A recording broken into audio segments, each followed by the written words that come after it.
nalazi unutar start mašine. Trka je puštena, nametanje Piccolo partiji i da vidimo ko ide na čelo. Mismazi je odlično startovala, Marcel takođe i zakačili su se, ne popuštuju jednom drugome lidersku poziciju, no Marcel insistira i na čelu.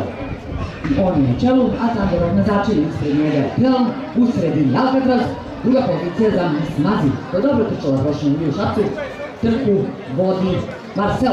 Marcel Mismazi. Marcel Mismazi, Alcatraz, potom Kelm, pa Thunderog. Trku vodi i dalje Marcel, ali i dalje Mismazi mu ne dozvoljava da diše. Marcel iznutra, Mismazi s polja. Skoro nije bila ovako rada i orna.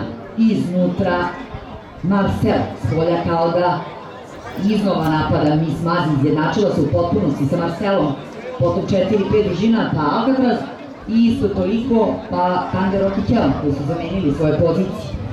Thunderog je sada ispred i ostavlja Kelm, koji je ovo, čini mi se, prvi ovo sredinski start, da. Trku vodi, ne dalje, Tauf Jakev, iznutra Marcel, s polja Mismazi. Da li će neko odustati i ko će to učiniti prvi? Prvi korač opomene za Mismazi od jahača Milana Pokolja. Na čelu je Marcel i dalje bez opomene. Marcel Mismazi, ali Mismazi odgovara na taj bič i bio je to pravi bič opomene. Ali pristiže i Alcatraz. Da li su se preigrali? Vidjet ćemo završiti. Žuti stup, 300 metara. Marcel! Alcatraz! Mismazi! Alcatraz napada! Vremenšnji Alcatraz napada! Alcatraz da i Marcela! Alcatraz i Marcel! Alcatraz i Marcel! Staje! Stari fajter! Alcatraz!